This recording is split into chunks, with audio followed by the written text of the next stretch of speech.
Yeah, so I did say in the last session that I would now begin to draw out some of the issues that we face as a church and also in relationship to the state. I think the first thing is the question, this has become very relevant for us these days, about the nature of the church. What actually do we mean by the term church, and are there different sorts of meanings that attach to the word by different people and in different ways?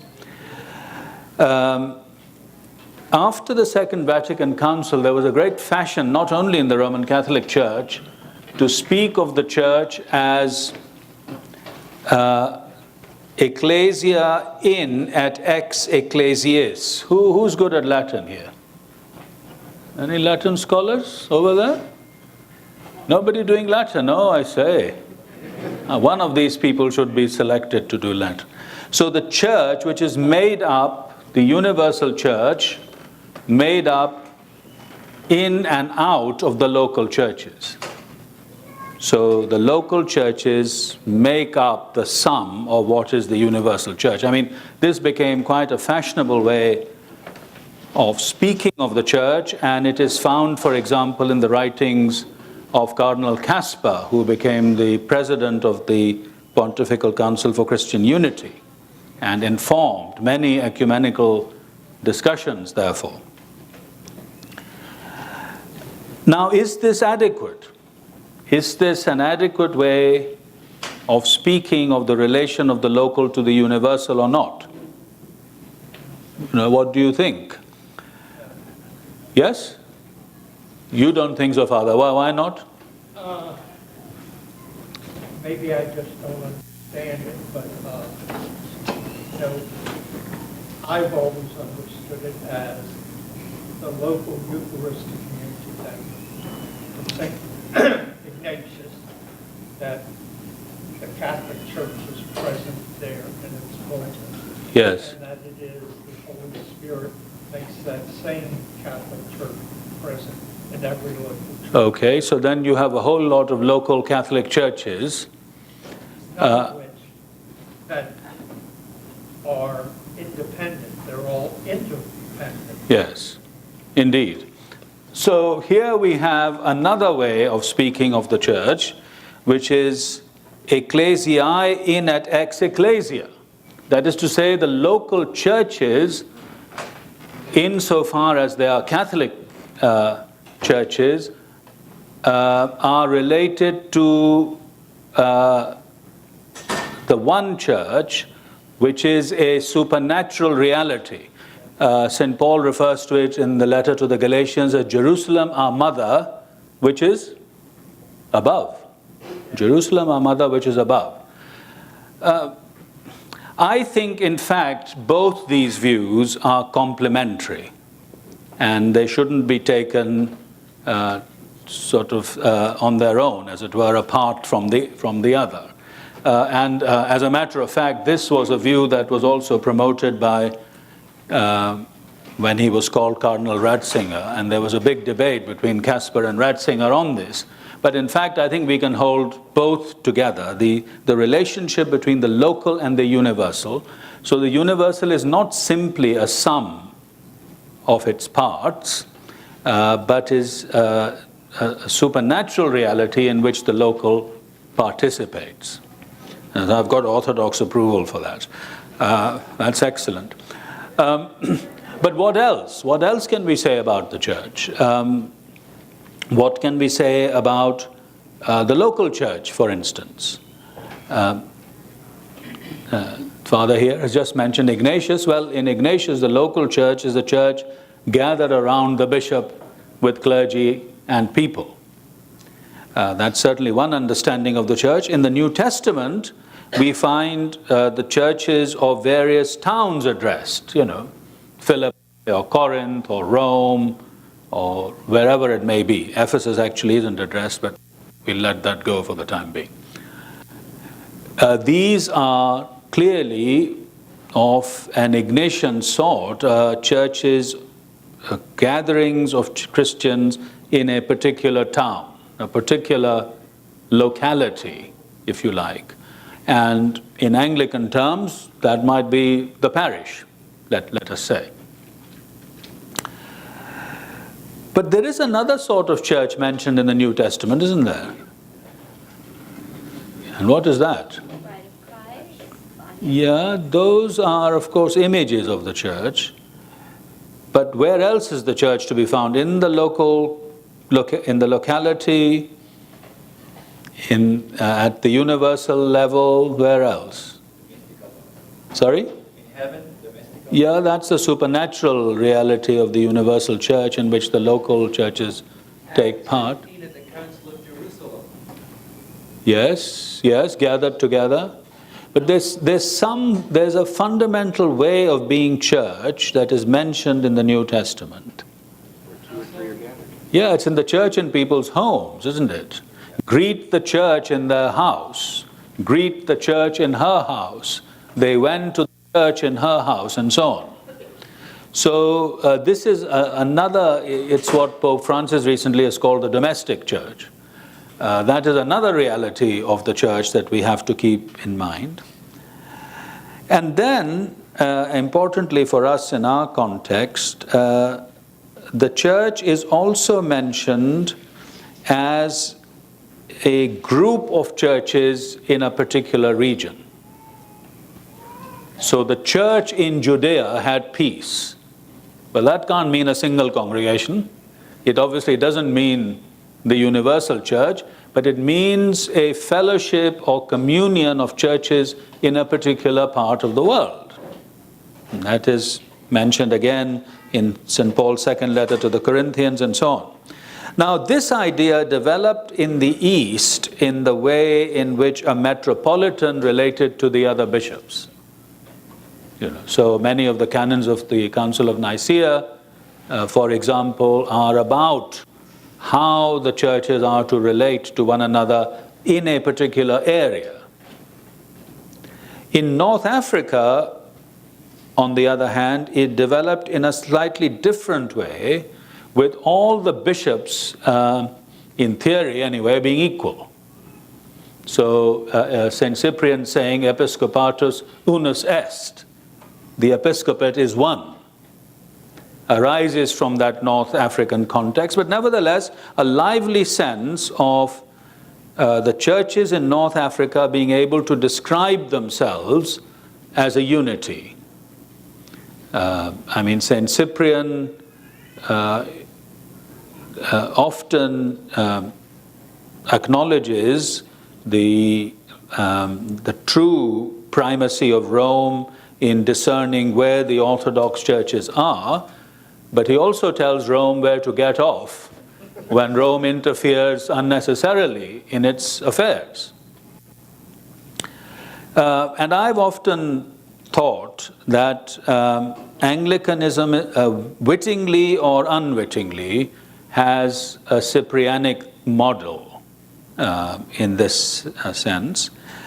And the idea of the national church, therefore, can be related to this way, this relationship of local churches together can also be called a church. So it is right, therefore, for us to refer to the Church of England or the Anglican Church of North America. There is a certain ecclesial thickness about this.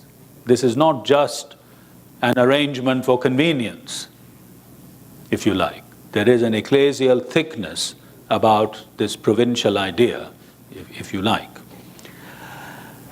And of course, it is this idea, this way of speaking of the church, that has related itself mainly to the state.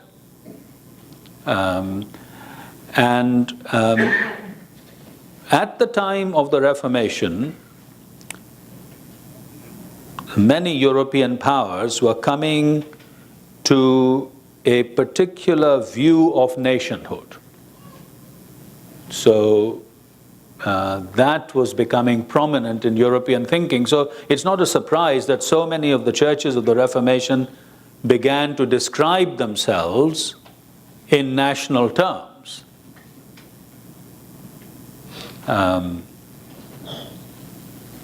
How we see such national churches relating to the state, of course, is the question before us. But in doing so, I mean, the point to make just now is that in doing so, they lost certain important ways of being church.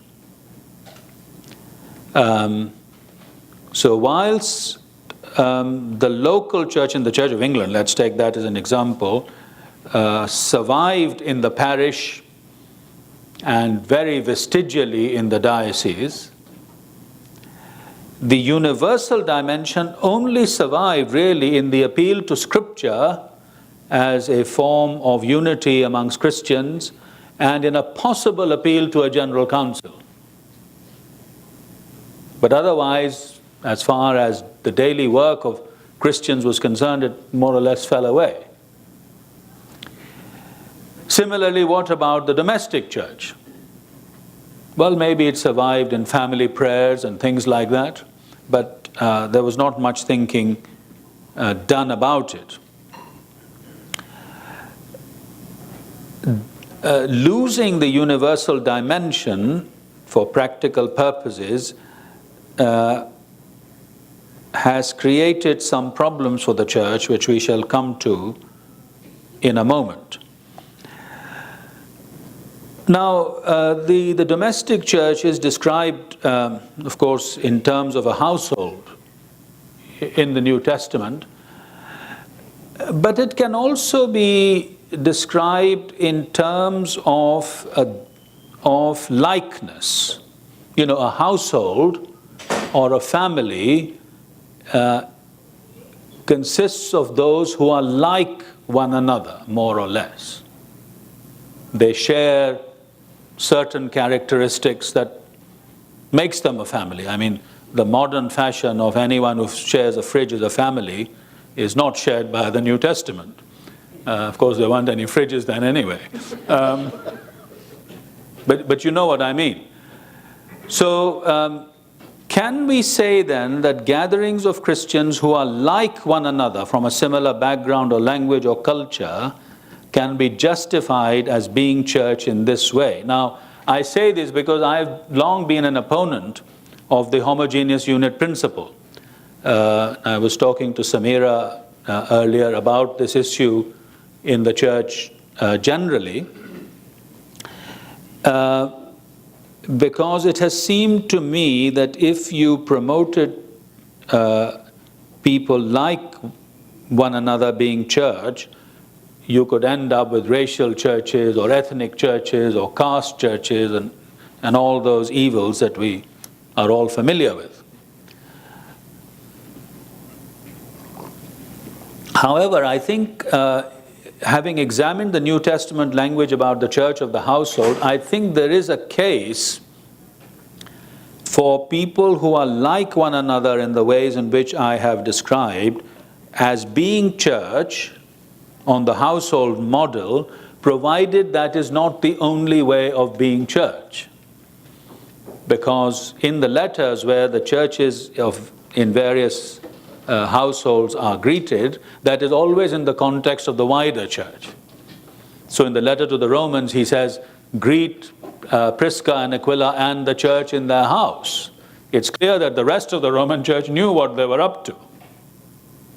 And similarly with Nympha and the church in her house in the context of the letter to the Colossians. So yes, if Christians are being Christians together because they are like one another in some way, they must also then belong to a wider group where there are Christians who are unlike them. I mean, that's the point.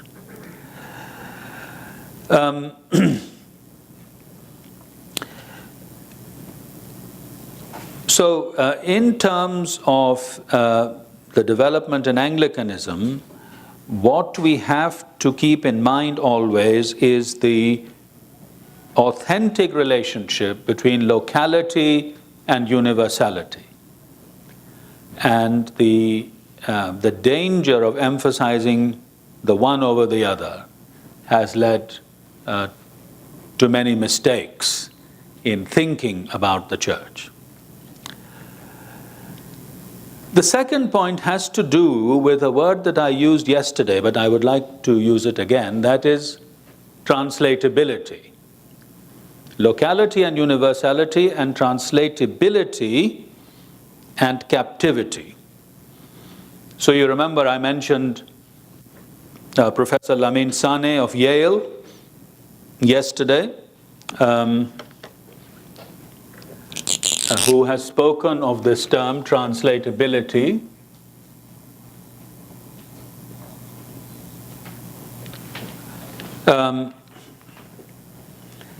And by that, he has meant the capacity of the gospel to be translated into the idiom and thought forms and language of every people. This is different, as he points out, from, say, Islam. I mean, Islam also is a world religion and is found in many different parts of the world and has made various cultural adjustments. But in the end, there is a kind of Arabicness about Islam that cannot be translated. The Quran can be translated, but it is only authentic Quran in Arabic. The call to prayer is only made wherever it may be, wherever people may be, in Arabic. The salat, the ritual prayer, is always in Arabic, and so on. There is a kind of Arabicness. This is not the case, Sane says, with the Christian faith and the Christian church, where the gospel can be rendered in these ways into people's cultures and thought forms and ways of life.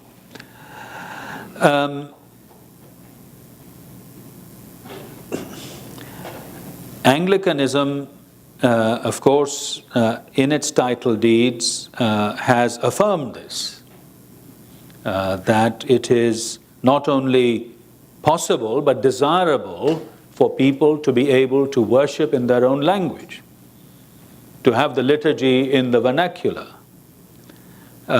for them to be able to read the Bible in their own language, and indeed, by way of reciprocity, for the culture also to become imbued with Christian thinking, Christian values, Christian faith.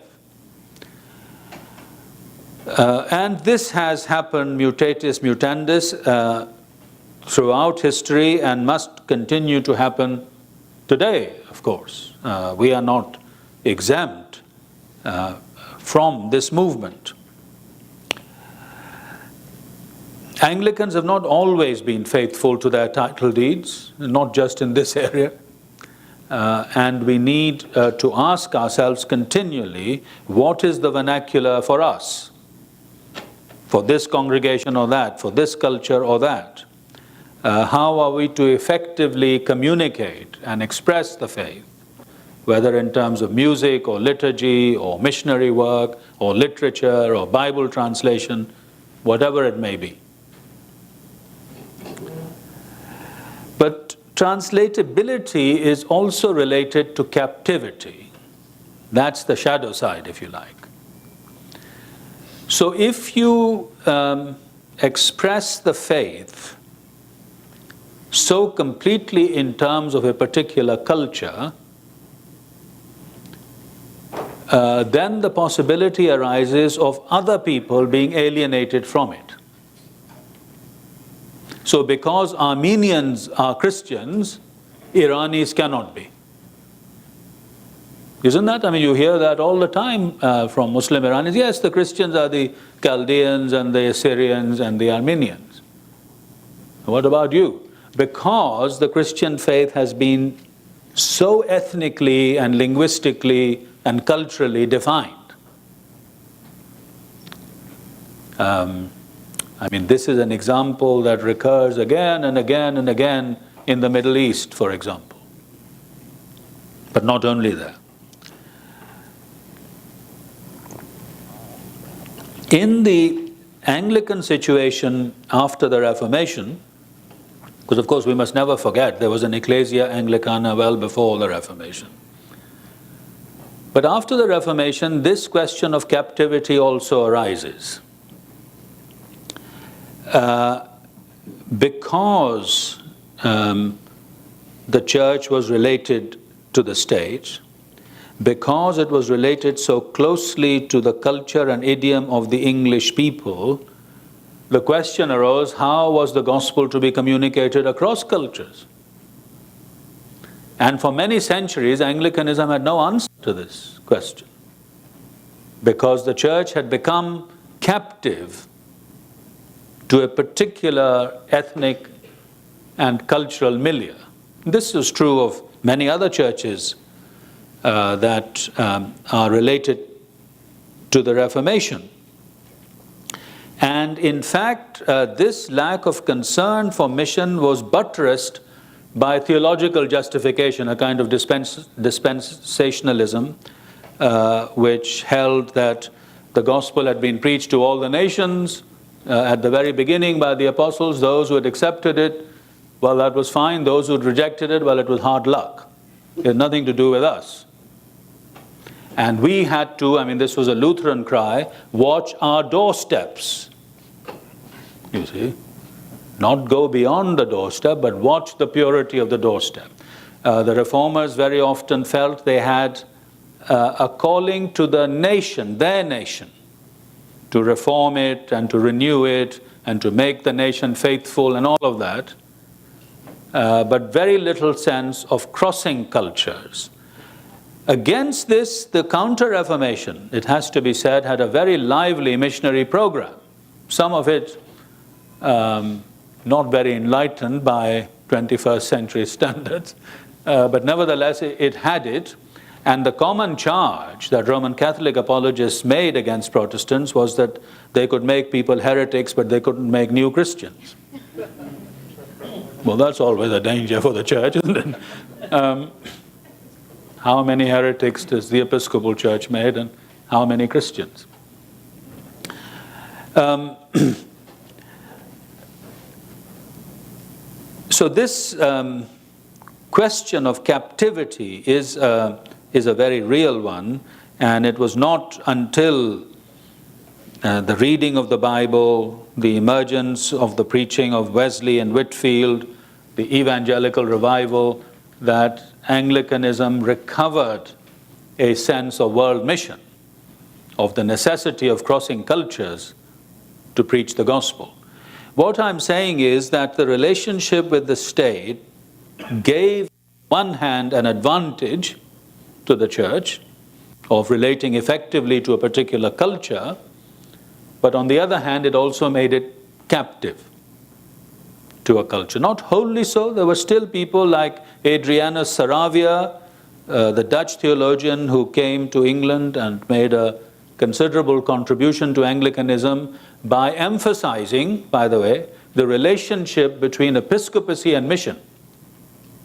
So the bishop is not just chief pastor, he is that of course, but he's also apostolic and missionary in terms of his succession from the apostles. As Saravia was not popular in Holland for saying all of these things, it has to be said, but nevertheless he said them.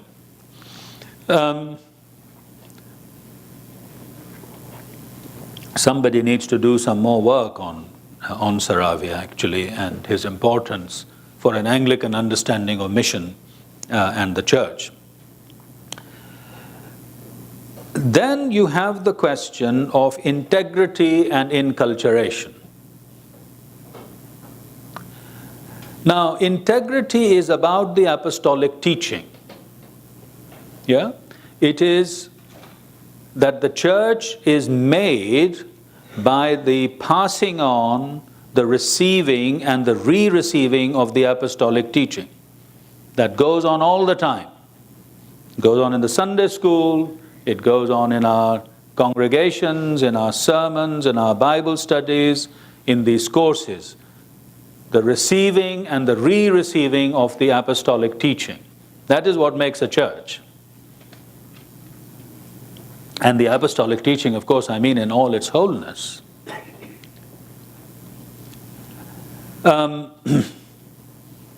It is true that as the apostolic teaching is received and re-received, people sometimes discover in it what other people have not seen.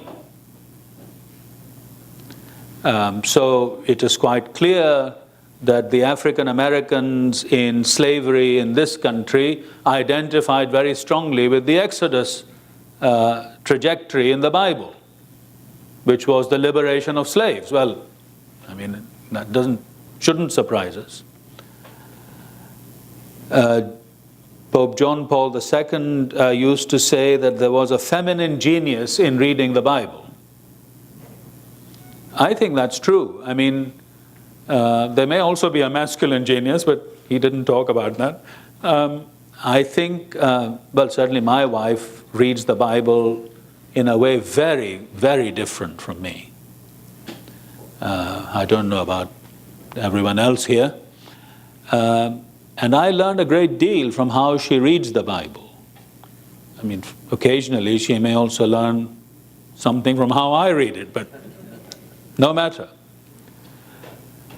What I mean is that people, because of their gender, because of their situation in life, because of who they are, of course, recover for the whole church the riches of the apostolic teaching in its wholeness. This is why we need to be related to one another.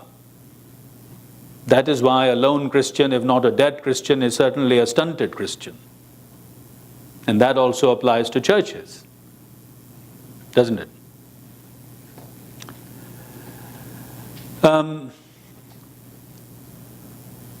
But then there is also the question, and this is an urgent question for us today, as to how this apostolic teaching is to relate to new knowledge. I mean, there can be no doubt that there is new knowledge. I mean, not all new knowledge that claims to be new knowledge is new knowledge. See what I mean? But some of it is. And Anglicans cannot simply reaffirm tradition, even with a capital T, without asking the further question, how does this tradition with a capital T relate to new knowledge? And let me give you an example. For many years, for my sins, I think it must have been, I was the chair of a government committee that oversaw the ethics of the fertility industry. And when I'd finished my term, the government minister who was giving me my gong said, Bishop, you've never been comfortable here, have you? And I said, well, no, but I didn't come here to be comfortable. It was something that had to be done, and hopefully it was done. But what it did make me aware of was that it is undoubtedly the case that we know far more about the early embryo than our forefathers did, even our parents did. So, how does that new knowledge relate to the apostolic teaching about personhood? That's the question. You see? And in this, we have to appeal, I think, to John Henry Newman when he identified certain principles by which the apostolic teaching is to be related to what is new. So he spoke, for instance, of the conservative principle, that how we deal with this relationship must conserve the gospel. It cannot compromise the very nature of the gospel, for instance, about the freedom of human beings, their accountability, and their need for salvation. He spoke of the continuity of principles. So in the debate about abortion these days, We have to think about what the early church was doing about female infanticide,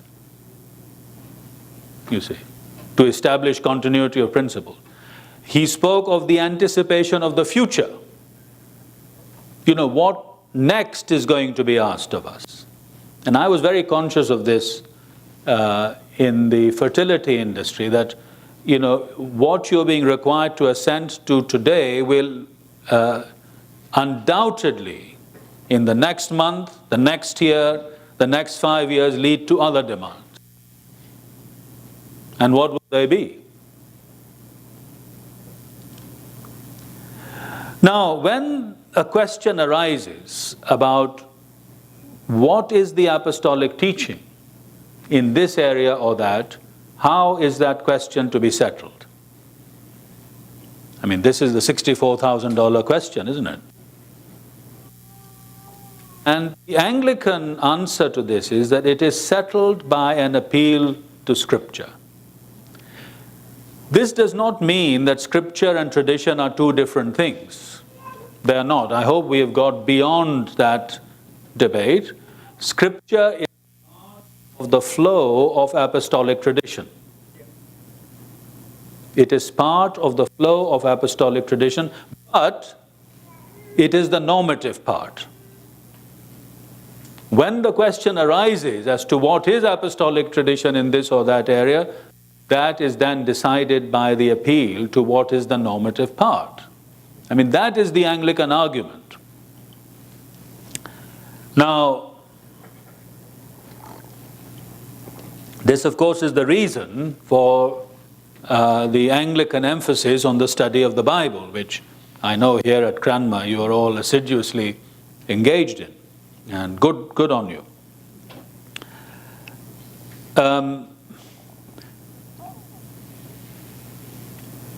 The Bible has to be studied in every way, with its historical, literary, linguistic aspects, of course. And Anglicans take very seriously that sort of study of the Bible which might be called going behind the text, to establish its origin, the oral traditions behind it, maybe the written material behind it, and so on, as you know.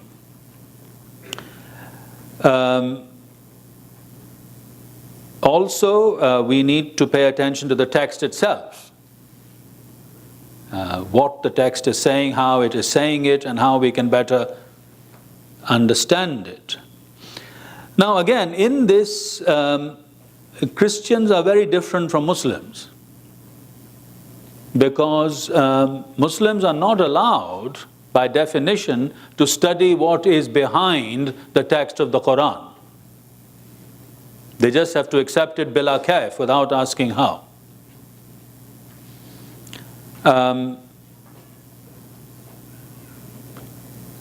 The literary, historical background is not examined, cannot be examined.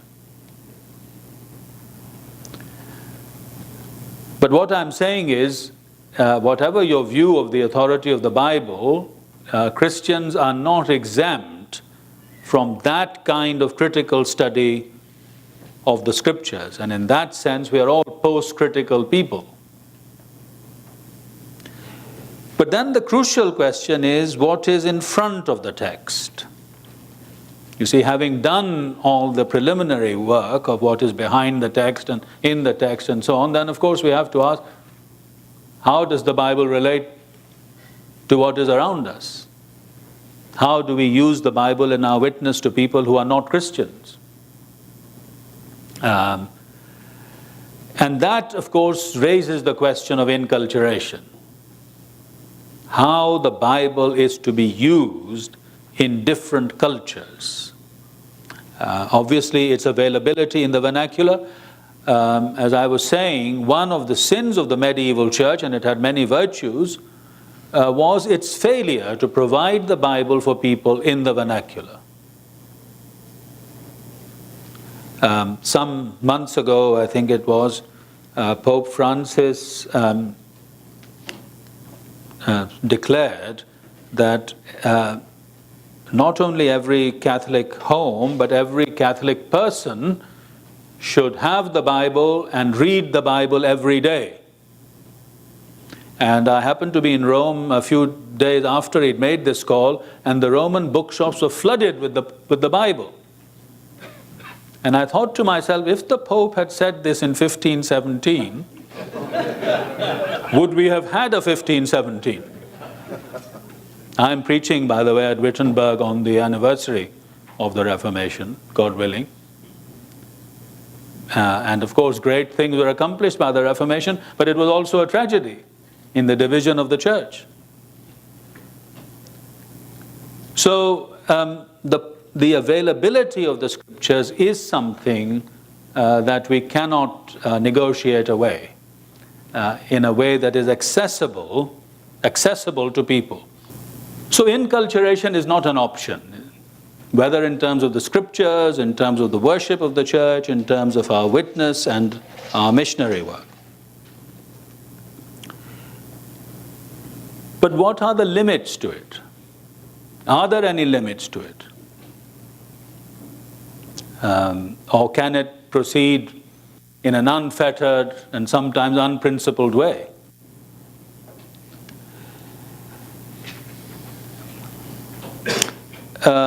In an important encyclical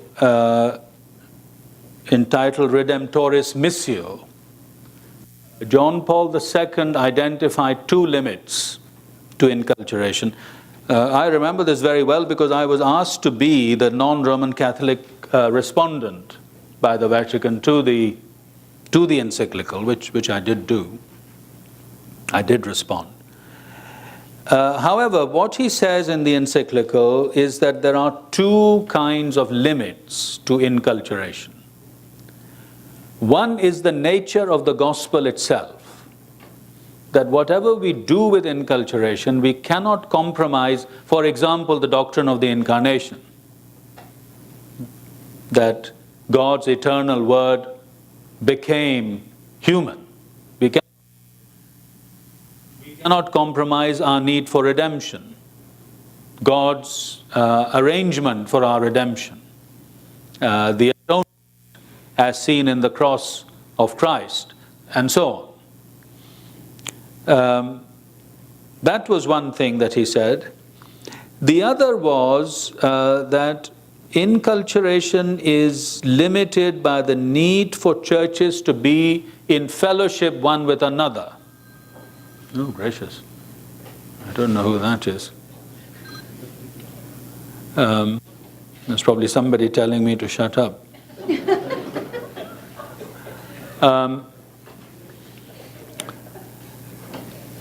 Well, I will, of course, in a few moments.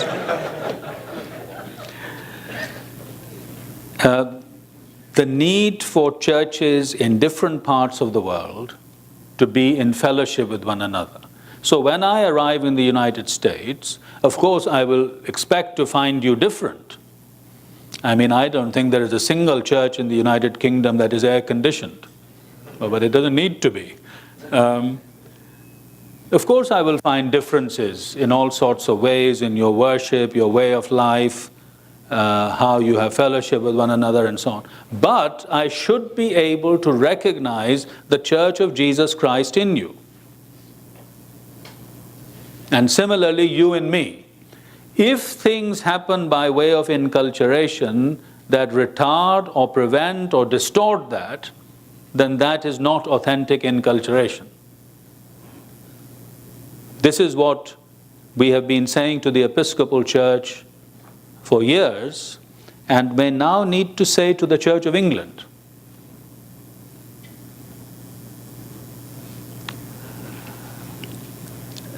Then the next couple of words is unity and diversity.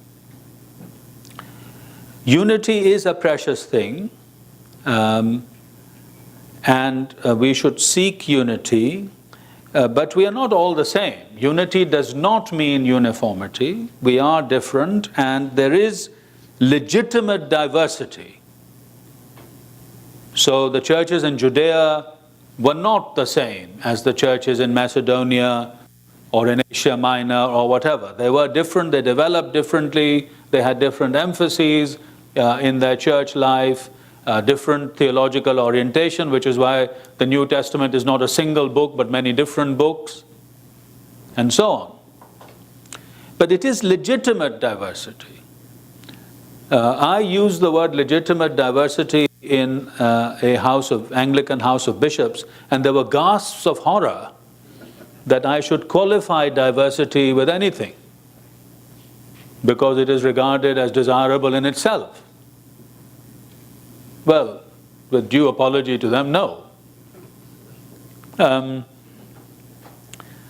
So William Reed Huntington, I mentioned him, one of your own great theologians, was the first to articulate what came to be the Chicago-Lambeth Quadrilateral.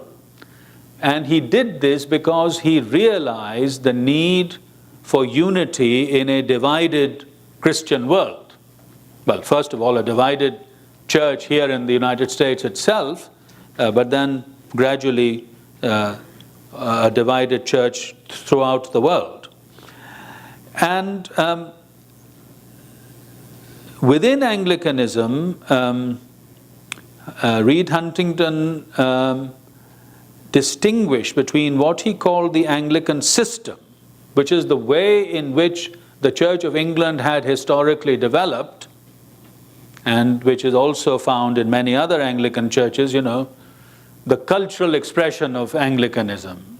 Some office holders, choirs, the way in which churches are built, all of those things, nothing wrong with them. But he distinguished between all of that and what he called the Anglican principle. And what did he say was the Anglican principle? The Anglican principle for him was the responsibility of the local church to be and to become the Catholic Church in that place. You see. And how was it to do that? It was to do it only by being in relationship with all the other Catholic churches in their place. So we're back to where we began. And that, of course, still remains the vocation of Anglicanism, if you like.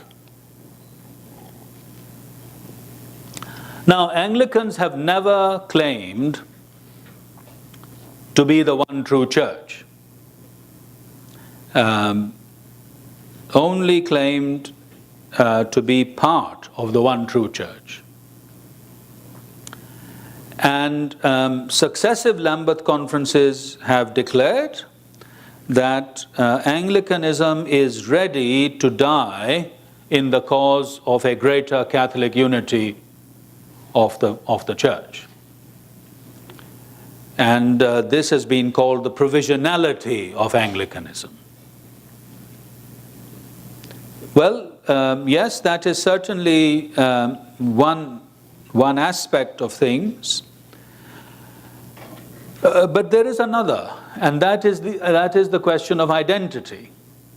That whilst Anglicans claim only to be provisional in the cause of the greater good of Christ's Catholic Church, they also have providentially developed a certain identity which they can bring as a gift to the wider church. Now, Paul VI, at the time of the canonization of the English martyrs, said that this was Anglican patrimony. He said, when the Roman Catholic Church is able to embrace her beloved sister, nothing of Anglican prestige and patrimony should be lost. Well, Anglicans are sometimes hard put to say what that patrimony is. But as you know, the liturgy in the vernacular, a strong tradition of music in worship, much stronger than some other churches. The translation of the Bible, as I have said, into the language of the people. I think a particular way of studying the Bible that is both critical and reverent, an inductive way of doing theology rather than the deductive way of the scholastics, a particular approach to moral theology that is not limited to meeting the needs of confessors and confessionals. I mean, all of these things can be described, there are many more, as part of legitimate Anglican patrimony which Anglicans should seek to bring to the wider church.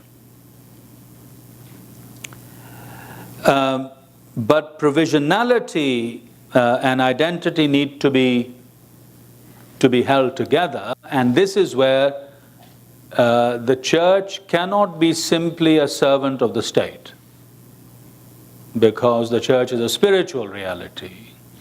I was in Denmark some years ago when the state had just passed laws about same-sex marriage, and the Danish bishop, who's quite an orthodox person, who was my host, couldn't work out how he could get around it, because he was very much seen in Denmark as an official of the state. Well, that cannot be part of the true vocation of a part of the Catholic Church, you see. Now, it is true that the Church of England has been established since well before the Reformation. I mean, at the Reformation, the form of establishment became of a particular kind. But the question now is, should it continue to be established? And there are various arguments about whether it should or it should not. But there are two things. Even if it did not continue to be established, it would still remain, or should seek to remain, the national church of the land. That does not necessarily involve establishment. I mean, the Catholic Church in France is clearly the national church of France, but it is not in any way established. Cannot be established since the French Revolution. And in America, I suppose you have to ask the question how you can be a church seeking to serve the nation, even if you're not established in meeting the spiritual needs of its citizens. The other point is that even in situations like here, and as it may become in Britain, even when there is no established church, what is the importance of the Judeo-Christian tradition in the life of a nation in terms of making policy and in terms of legislation? Because if we abandon the Judeo-Christian tradition in the life of a nation, then we are at sea. Then we are hostage to any fashion that comes along, to crude utilitarianism about what is of advantage to most people at a particular time as interpreted by politicians and pundits. We are prey to the latest opinion poll or focus group, etc.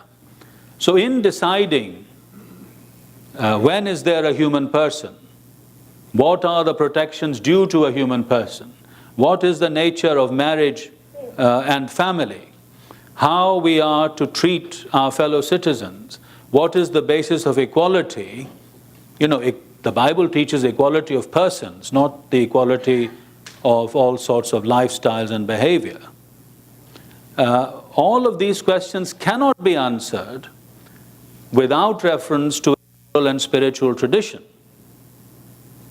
And regardless of whether a church is established or not in a nation, the Judeo-Christian tradition is a tried and tested way of assuring people of their dignity and their liberty and their equality. If we ditch it, then secularity has a record of totalitarianism.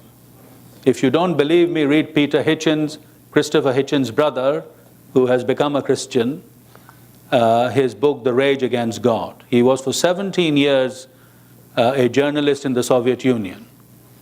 And his case that secularism actually results not in liberty, but in totalitarianism.